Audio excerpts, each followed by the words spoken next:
నమస్తే. జూబ్లీహిల్స్ నియోజకవర్గంలో ఒక చర్చ చాలా బలంగా బీఆర్ఎస్ వినిపించే ప్రయత్నం చేస్తున్నది. అష్ట కష్టాలు పడుతున్నది ప్రజల్ని ఒప్పించడానికి, ప్రజల్ని నమ్మించడానికి. నవీన్ యాదవ్ కాంగ్రెస్ నుంచి పోటీ చేస్తున్నాడు. నవీన్ యాదవ్ తండ్రి చిన్న శ్రీశైలం యాదవ్. ఈ కుటుంబం అంతా మొత్తం రౌడీ షీటర్లు, రౌడీలు వీళ్ళు ఎమ్మెల్యే అయితే నవీన్ యాదవ్ మొత్తం జూబ్లీహిల్స్ అంతా ఆగమాగం అవుతుంది అనే కోణంలో ఒక ప్రొజెక్షన్, ఒక ఒక రకమైన ప్రచారాన్ని చేసే ప్రయత్నం జరుగుతున్నది. దీన్ని బీసీ సంఘాలు, బీసీ నాయకులు, బీసీ ప్రజలు, ముఖ్యంగా ఈ బలహీన వర్గాల ప్రజలు దీన్ని పూర్తిగా ఖండిస్తున్నారు. బలహీన వర్గాలకు చెందిన క్యాండిడేట్ కాబట్టి అంటున్నారు అన్న ఒక వాదన చాలా బలంగా తీసుకొస్తున్నారు. సరే, ఎవరి వాదన ఎట్లా ఉన్నా ఎవరు రౌడీ షీటరు, ఎవరు రౌడీ అన్నది తేలాల్సిన అవసరం ఉన్నది. ఎప్పుడో 30-40 ఏళ్ల కింద చిన్న శ్రీశైలం యాదవ్ మీద ఉన్న కేసులు, అప్పుడు ఆయన మీద వచ్చిన ఆరోపణలు ఇవన్నీ గతం. ఆయన మీద ఈ అలిగేషన్స్ ఉన్నప్పుడే కేసీఆర్ ఆయన దగ్గర సహాయం కోరి పొందిండు. ఆయన తెలంగాణ భవన్లో ఉన్న ప్రచార రథం కూడా ఆయన ఇచ్చినటువంటి డబ్బుల ద్వారా కొనుగోలు చేసిందే. కేసీఆర్తో పాటు ఆయన కలిసి తిరిగినవి, ఆయనని మేయర్ చేయడానికి కేసీఆర్ ఆ రోజు ఆయన టికెట్ ఇచ్చింది, ఎలక్షన్ ప్రచారంలో తిరిగింది, పార్టీలో జాయిన్ అయింది, ఆ తర్వాత తిరిగింది. రీసెంట్గా ఆయనతో ఫోన్లో మాట్లాడినప్పుడు కూడా శ్రీశైలం యాదవ్ గారు చెప్పింది ఏంది, తిరగడం ఏంటి, మేము కలిసి కూర్చొని చాలా సందర్భాల్లో తాగిన సందర్భాలు కూడా ఉన్నాయని కూడా చెప్పింది. మరి ఆనాడు ఆయన రౌడీ షీటర్ అనో లేకపోతే ఇంకోటి అనో ఎందుకో గుర్తుకు రాలేదు, అవసరం ఉంది కాబట్టి. కట్ చేస్తే అదొక చర్చ. ఇప్పుడు తాజాగా రీసెంట్గా కేటీఆర్ అక్కడ లోకల్గా ఒక ఎన్జిఓనో లేకపోతే ఏదో ఒక ఆర్గనైజేషన్ నడిపిస్తున్న సల్మాన్ ఖాన్ అనే ఒక యువకుని పార్టీలో జాయిన్ చేసుకున్నాడు. ఈ సల్మాన్ ఖాన్కి సోషల్ మీడియాలో చాలా పెద్ద ఎత్తున ఇన్ఫ్లుయెన్స్ ఉన్నది, 9 మిలియన్ వ్యూవర్షిప్ ఉన్నది నాకు. సో ఈ సల్మాన్ ఖాన్ని పార్టీలో జాయిన్ చేసుకున్నాడు. ఇప్పుడు వీళ్ళు రౌడీ షీటర్లు అని అంటున్నారు కదా, మరి కేటీఆర్ జాయిన్ చేసుకున్నది ఎవరిని? కేటీఆర్ హయాంలో ఆయన మీద కేసులు అయినాయా సల్మాన్ ఖాన్ మీద, లేకపోతే గత ప్రభుత్వాల హయాంలో అయినాయా? టోటల్ సల్మాన్ ఖాన్ మీద పెట్టిన కేసులన్నీ కేటీఆర్ హయాంలో పెట్టినవి. ఇప్పుడు అదే సల్మాన్ ఖాన్ అన్నీ మర్చిపోయిండు, కేటీఆర్తో పాటు బీఆర్ఎస్ పార్టీలో జాయిన్ అయ్యిండు. ఇంకొకరిని రౌడీలను తిడుతున్న కేటీఆర్ ఇప్పుడు దీనికి సమాధానం చెప్పాలి. మరి ఆయన మీద ఉన్న కేసుల సంగతి ఏంది? నువ్వెందుకు ఆ రోజున మీ ప్రభుత్వం అన్నాడు ఆయన మీద కేసులు పెట్టింది? రౌడీ షీట్ కూడా ఉంది కదా ఆయన మీద. ఇప్పుడు ఆ సల్మాన్ ఖాన్ వేసిన ఆయన ఇండిపెండెంట్గా 4 సెట్ల నామినేషన్లు వేసిండు. మొత్తం చూపిస్తానే 4 సెట్ల నామినేషన్లు వేసిండు. మొత్తం 4 సెట్ల నామినేషన్ని మొత్తం ఎలక్షన్ కమిషన్ తిరస్కరించింది. కారణం ఏంటి? ఇది కాంగ్రెస్ వాళ్ళు లేకపోతే ఇంకెవరో నవీన్ యాదవ్ చెప్తే అది తిరస్కరణకు గురైంది అంటున్నారు. అట్లా ఉండదు. ఎలక్షన్ ప్రాసెస్లో ఎలక్షన్ కమిషన్ దగ్గర దాని విషయంలో నవీన్ యాదవ్ ఇంకా వీళ్ళు అనేది ఉండదు. వాళ్ళన్ని రూల్స్, టెక్నికల్ అంశాలు చూస్తారు. ఆ టెక్నికల్ అంశాల ఆధారంగా ఈయన మీద ఉన్న కేసులు, ఈయన మీద ఉన్న టెక్నికల్ అంశాల ఆధారంగా ఈయన మీద ఉన్న కేసులు, కంప్లైంట్స్, వాటిని పరిగణలోకి తీసుకొని విచారించి అక్కడున్న ఎన్నికల కమిషన్ రిటర్నింగ్ ఆఫీసర్ ఒక నిర్ణయం తీసుకున్నాడు. ఆయన నామినేషన్ని తిరస్కరించిన వెంటనే ఆయన ఎందులో జాయిన్ అయ్యిండు? బీఆర్ఎస్లోకి వచ్చి జాయిన్ అయ్యిండు. నేను చెప్పేది ఏంటంటే ఇదంతా ఒక పద్ధతి ప్రకారంగా, ప్లాన్డ్గా, చాలా పగడ్బందీగా అక్కడున్న మైనార్టీలని నమ్మించడానికి ఏదో జరిగిపోయింది, వీళ్ళే అన్యాయం చేశారని చెప్పుకొని బీఆర్ఎస్లో ఒక జాయిన్ అయిన ఒక ప్రక్రియ అక్కడ జరిగింది. అసలు ఏంది, ఎవరి సల్మాన్ ఖాన్ అంటే ఒక్కసారి చూడండి. Who is Salman Khan? ఇగో ఆయన మీద 2022లో రౌడీ షీట్ ఉన్నది. ఇప్పుడు కేటీఆర్ అంటుండు కదా, మొత్తం వీళ్ళంతా దండుపాల్యం బ్యాచ్, వీళ్ళు మొన్న ఎలక్షన్ నామినేషన్ అప్పుడు ర్యాలీ తీస్తే చూసిరా, వీళ్ళు అంతర్రాష్ట్ర రౌడీ షీటర్లు అంతా కలిసి ర్యాలీ తీసిరని ఎవరో ఒక 2 ఎమ్మెల్యేలు మాట్లాడారు కదా. మరి మీరు పార్టీలో జాయిన్ చేసుకున్న ఈ వ్యక్తి ఎవరు? ఎవరి హయాంలో కేసు పెట్టబడ్డది? ఎవరి హయాంలో రౌడీ షీట్ ఓపెన్ చేయబడ్డది సల్మాన్ ఖాన్ మీద? ఒక్కసారి చూడండి. Proceedings of the assistant commissioner of police, Asif Nagar division, Hyderabad, RG Shivamaruthi. చూడండి, రౌడీ షీట్ ఏసీపీ 2022 37/2022 నాడుని ఈ రౌడీ షీట్ ఓపెన్ అయింది. అధికారంలో ఎవరున్నారు? కేటీఆర్ఏ ఉన్నాడు కదా, కేసీఆర్ఏ ముఖ్యమంత్రి కదా. హైదరాబాద్లో మొత్తం వ్యవహారం అంతా చూసేది ఎవరు? కేటీఆర్ఏ కదా. ఆ రోజు మున్సిపల్ మినిస్టర్ ఆయన, మొత్తం హైదరాబాద్ అంతా తన చేతుల్లోనే ఉంది కదా అప్పుడు. అంటే ఇది వాళ్ళకి తెలవకుండా జరిగిందా? అప్పుడు లోకల్ ఎమ్మెల్యే ఎవరు?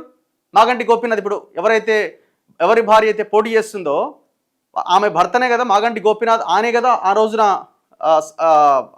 ఆ రోజు జూబ్లీహిల్స్ ఎమ్మెల్యేగా ఉన్నది. చూడండి, order in accordance with number 601 of TSPM, permission is hereby accorded to open rowdy sheet against Salman Khan, son of Hakim Khan, age 29 years, president of Hyderabad Youth Courage NGO వాళ్ళది.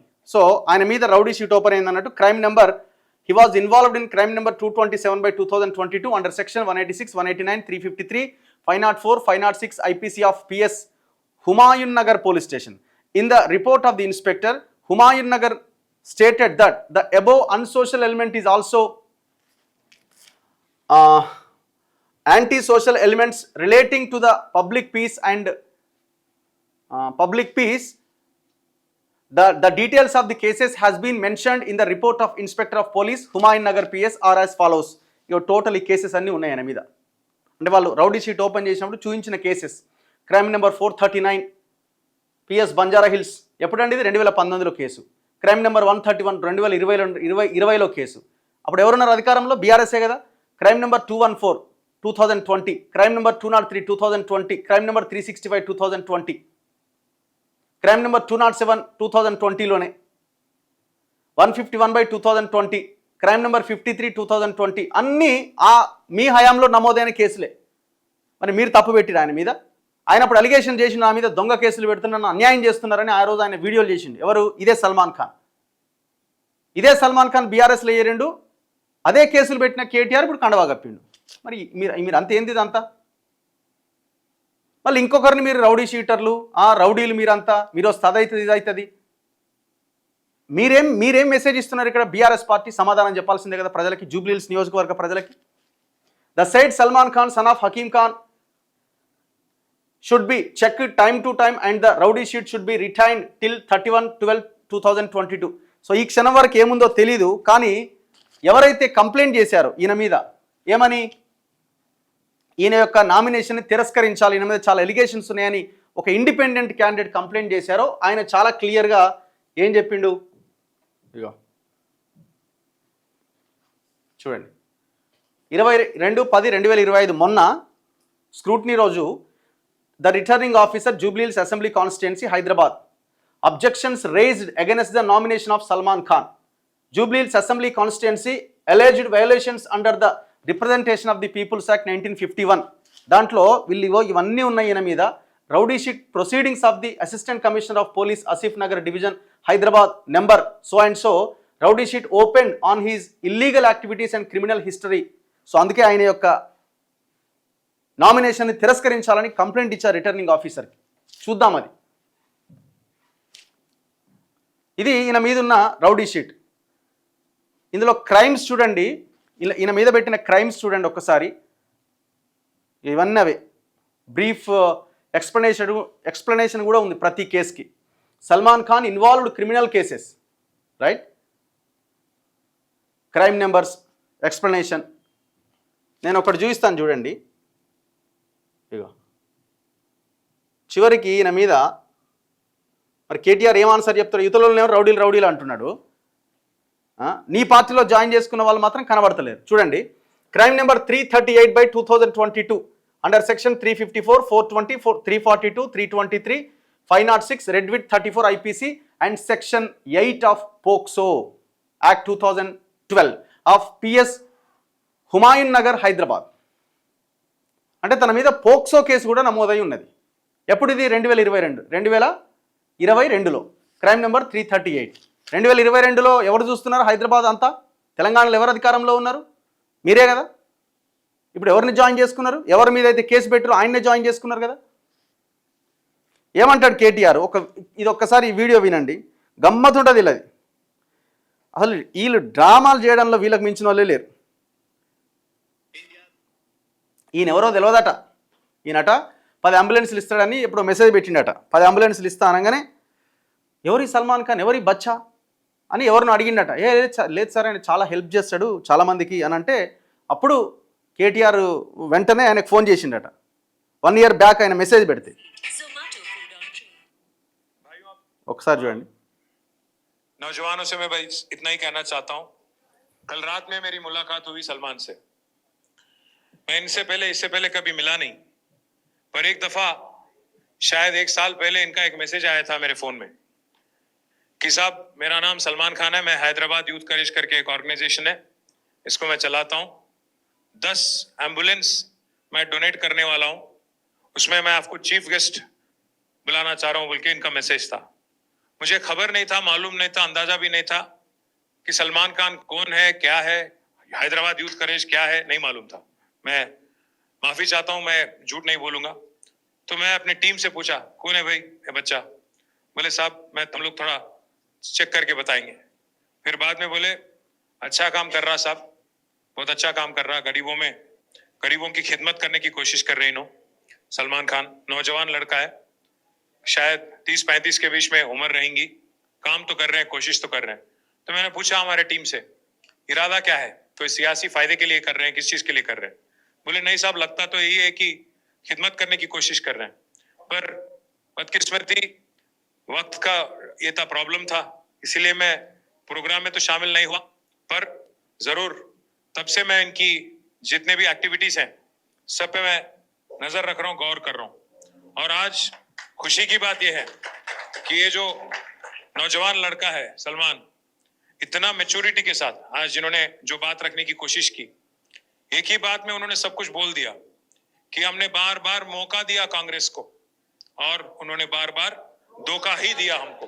ये बस एक सेंटेंस में कांग्रेस की history, Congress की तारीख। So ఇది ఇప్పుడు సల్మాన్ ఖాన్ కూడా మీ సమాజానికి ఆన్సర్ చేయాలి కదా.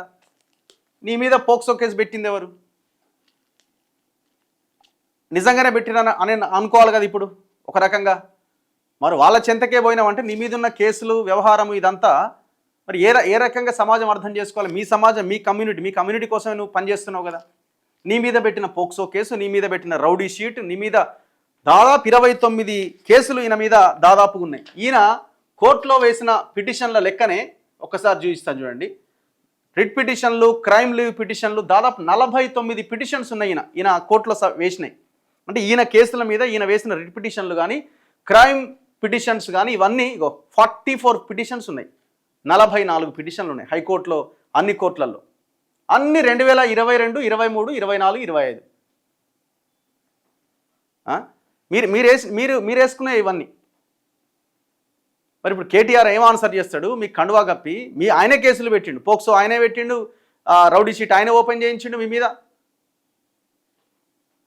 అయితే ఈ పోక్సో ఎందులో భాగంగా మీ మీద పోక్సో పెట్టిర్రు? ఇగో ఆ రౌడీ షీట్లో ఉన్నది ఇది number 16. Brief facts of the case are that on 2022 at 8 గంటలకి రాత్రి received a complaint from mother of victim girl in which she stated that on social media Facebook she saw a page named HYC Salman Ayub official. This account was handled by both Salman and Ayub. Through this page they bring revolution in young generation by posting videos of poor people in social media and helping poor people with the funds get by videos of poor people. In the month of holy festival Ramzan, Salman and Ayub held a camp at Nanal Nagar towards Toli Chowki Road. It was posted in social media by seeing the post on 10th day of Ramzan year 2022. వీళ్ళు poor పీపుల్కి వాళ్ళ యొక్క వీడియోలు చేసి ఆ వీడియోలను social మీడియాలో పెట్టి ఎవరైనా హెల్ప్ చేసే వాళ్ళు ఉంటే వాళ్ళ దగ్గర నుంచి డబ్బులు కలెక్ట్ చేసి ఆ నీడీ పీపుల్కి సహాయం చేస్తారు. అందులో భాగంగా వీళ్ళు ఒక క్యాంప్ ఏర్పాటు చేస్తే నానల్ నగర్లో 2 పిల్లలతో ఒక తల్లి అక్కడికి వెళ్ళిందట. సరే వీళ్ళు ఏం చేస్తారు? ఆ సోషల్ మీడియాలో పెట్టిన వీడియోలు పైసలు ఎన్ని వస్తాయి, ఎన్ని ఇస్తారన్న దాని మీద కూడా వివాదాస్పదమైన కమెంట్స్ ఉన్నాయి. గతంలో ఈ బీఆర్ఎస్ వాళ్ళు చేసినాయి. ఇదే గోపీనాథ్ చాలా సందర్భాల్లో మాట్లాడిందే, వీళ్ళంతా డబ్బులు తింటారు, పైసలు వసూలు చేశాను. అది ప్రభుత్వం తేల్చాలి ఎంక్వైరీలో. అయితే ఆమె అక్కడికి వెళ్ళిందట. ఇదేంటంటే ఆయన మీద పోక్సో ఎందుకు పెట్టిరు అన్నదానికి. ఇప్పుడు ఈ కేసు పెట్టించింది ఆ రోజు మాగడ్డి గోపీనాథే, వాళ్ళు అలానే వచ్చి జాయిన్ అయ్యిండు. ఇన్ని కేసులు ఉన్నాయి, మరి రౌడీలు ఎవరు చెప్పండి? In the month of Holi ఇది అయిపోయింది కదా. సో రంజాన్ ఇయర్ 2022 కంప్లైనెంట్ ఎవరైతే కంప్లైంట్ చేశారో ఆ lady along with her 2 daughters went to their camp but unable to meet Salman and Ayub on same day. అయితే సల్మాన్ని అయూబ్ని ఆ క్యాంప్లో కలవలేకపోయింది ఆమె. His associate Shebaz met her and took 20,000 rupees to help her through funds అట. Again on 15th day of Ramjan, 18/4/2022, they went to same camp at Nanal Nagar.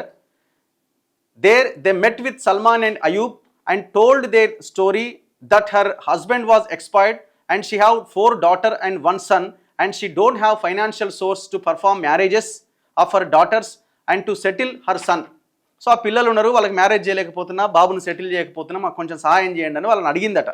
On same day around 5 గంటలకి సాయంత్రం Salman and his associates recorded her video along with her 3 daughters at camp office and promised her. వాళ్ళకి poor people కాబట్టి వాళ్ళ వీడియోలు తీసి వాళ్ళకి ఫ్యామిలీకి promise చేసిరట. Promised her that he will share the video in WhatsApp and social media and provide her money through funds. He took her bank account details and he left the camp. On 16th day of Ramjan, in morning hours, a person namely Shebaz works under Salman did a phone call to her daughter. వీళ్ళంతా ఉన్నది ఆ షేబాజ్ అన్నట్టు ఆయన వాళ్ళకి phone చేసి పర్సనల్గా రండి అని, పిల్లర్ నెంబర్ మెట్రో దగ్గర కలవండి అని మాట్లాడిండు. సో దాన్ని వాళ్ళు రికార్డ్ చేసిర్రు, ఆడియోని మళ్ళీ తీసుకెళ్ళి సల్మాన్కి అయ్యూబ్కి వినిపించిర్రు. సల్మాన్ వీళ్ళని తిట్టిండు, పర్సనల్గా అటాక్ చేసిర్రు, అబ్యూజ్ చేసిర్రు అని వాళ్ళ మీద వెళ్ళి కంప్లైంట్ చేస్తే పోక్సో కింద కేసు నమోదైంది. ఇప్పుడు ఇది సల్మాన్ చెప్పాలి, ఇది ఎంతవరకు దీంట్లో కరెక్ట్ ఉంది. ఆనాడు ఇది అన్యాయంగా పెట్టిన కేసు అని వాదించను, మరి ఇవాళ ఏం చెప్పదలుచుకున్నావు అదే బీఆర్ఎస్లో జాయిన్ అయ్యి. ఇప్పుడు కేటీఆర్ ఆన్సర్ చెప్పాలి, మరి యువతలోనేమో రౌడీ షీటర్ అంటున్నావు, ఊరంతా ప్రచారం చేస్తున్నావు, జూబ్లీ హిల్స్ అంతా, మరి ఇదేంది మరి కథ, నువ్వు కండవా కప్పిన వాళ్ళు. ఇంకొకటి ఏంటంటే వీళ్ళ ప్లాన్ అంతా ముందు నుంచే జరిగింది. ఇప్పుడు ఆయన మీద రౌడీ షీటు, ఇంకా కొన్ని కేసులలో అయితే ఈయన చూడండి, ఎవరైతే ఇండిపెండెంట్ అభ్యర్థి కంప్లైంట్ చేసిండో ఆ కంప్లైంట్లో మెన్షన్ చేసిండు ఆయన క్లియర్గా. ఇగో ఒక కేసులో కన్విక్ట్ అయింది, ఒక కేసులో కన్విక్ట్ అయింది కూడా.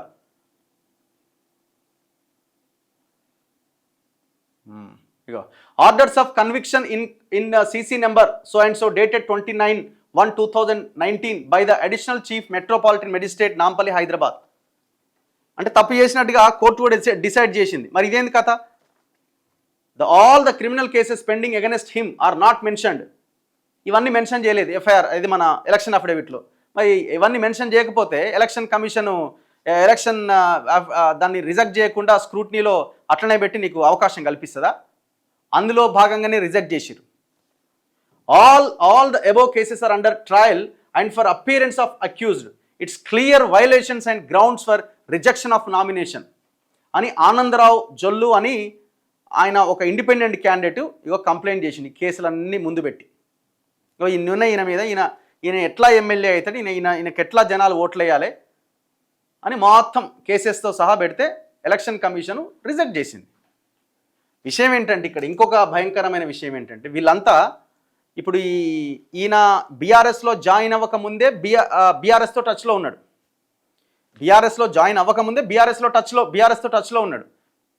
మరి కావాలని నామినేషన్ తిరస్కరించేలా మీరే చేసుకొని ఒక పెద్ద ప్రచారం ఈ నవీన్ యాదవ్ చేసిన ప్రచారం చేసి మీరు వెంటనే వచ్చి బీఆర్ఎస్లో జాయిన్ అయితే మీకు ఏదైనా సింపతి వస్తుందనే ప్లాన్ కూడా అయి ఉండొచ్చు, ఏదైనా అయి ఉండొచ్చు. సో అందులో భాగంగా మీరు చూడండి, ఈమెకి లీగల్ అఫిడవిట్ తయారు చేసిన ఎవరు, గడ్డం హనుమాన్, ఆయనే అడ్వకేట్.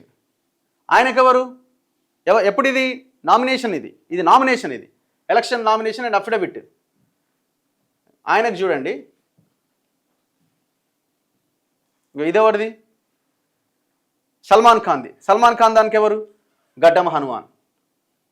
అంటే బిఫోర్ ఎలక్షనే మీరు ఒకటే అడ్వకేట్ దగ్గర కూర్చొని మొత్తం ఆడిటర్ దగ్గర కూర్చొని మీరంతా సెటప్ చేసుకున్నారు. నామినేషన్లు సపరేట్ వెళ్ళి వేసిర్రు. నువ్వు ఇండిపెండెంట్గా, ఆమె బీఆర్ఎస్ అభ్యర్థిగా. ఆ రిజెక్ట్ చేసేసరికి ముందుగా అనుకున్న ప్లాన్ ప్రకారం మీరు వెళ్ళి బీఆర్ఎస్లో జాయిన్ అయ్యారు, అంతే కదా. దీన్ని బట్టి ఏమర్థం అవుతున్నది ఇంక అంతకుమించి. ఇప్పుడు కేటీఆర్ ఆన్సర్ ఇవ్వాలి వీడియో చూసిన తర్వాత. అసలు రౌడీ ఎవరు, రౌడీ షీటర్ ఎవరు? ఇప్పుడు మీరు జూబ్లీ హిల్స్ నియోజకవర్గ ప్రజలకు సమాధానం చెప్పాలి. ఇప్పుడు ఎంతో కొంత ఇన్ఫ్లుయెన్స్ ఉన్నటువంటి సల్మాన్ ఖాన్ కూడా అక్కడ ఉన్న కమ్యూనిటీకి, మీ కమ్యూనిటీకి సమాధానం చెప్పాలి, మీ ముస్లిం కమ్యూనిటీకి. ఎవరి హయాంలో మీ మీద కేసులు నమోదు చేయబడ్డాయి? నమోదు చేయబడ్డ కేసులు దొంగ కేసులా, ఫాల్స్ కేసులా? ఇదా? నువ్వు ఎలక్షన్ అఫిడవిట్లో పెట్టినావు ఫాల్స్ కేసులు పెట్టిన నా మీద అని. ఎలక్షన్ అఫిడవిట్లో పెట్టిన ఫాల్స్ కేసులని. మరి ఆ ఫాల్స్ కేసులు పెట్టిన ఆయన దగ్గరికి నువ్వు ఎట్లా వెళ్ళినావు? నీ కమ్యూనిటీని తాకట్టు పెట్టినట్టే కదా వాళ్ళ కాళ్ళ దగ్గర. సో రాజకీయం ఇది, రాజకీయం అన్నమాట ఇది. అవసరం ఎటు ఉంటే అటు మనం చేసినవి కనబడి, మనకు ఎదురుగా ఉన్నోడు వాడి దగ్గర ఏమన్నా కనబడకపోయినా వాడు ఏదో అది చేసిండు ఇది చేసినట్టు దుమ్మెత్తిపోయాలి. సో అందుకే జూబ్లీహిల్స్ నియోజకవర్గ ప్రజలారా ఆలోచించి ఓటేయండి. నేను వీళ్ళకేయండి వాళ్ళకేయండి అని మేము చెప్పాము. దయచేసి డబ్బులు తీసుకోకుండా, మందు తీసుకోకుండా స్వచ్ఛందంగా మీ మనస్సాక్షిగా ఎవరైతే మీకు అనుకూలంగా ఉంటారో, మీ దగ్గరగా ఉంటారో, మీకు పనిచేస్తారని మీకు నమ్మకం ఉందో వాళ్ళకు ఓటేసి గెలిపించే ప్రయత్నం చేయండి. మంచి నాయకుడిని ఎన్నికల్లో గెలిపించే ప్రయత్నం చేయండి. చూస్తూనే ఉండండి మన తొలి వెలుగు.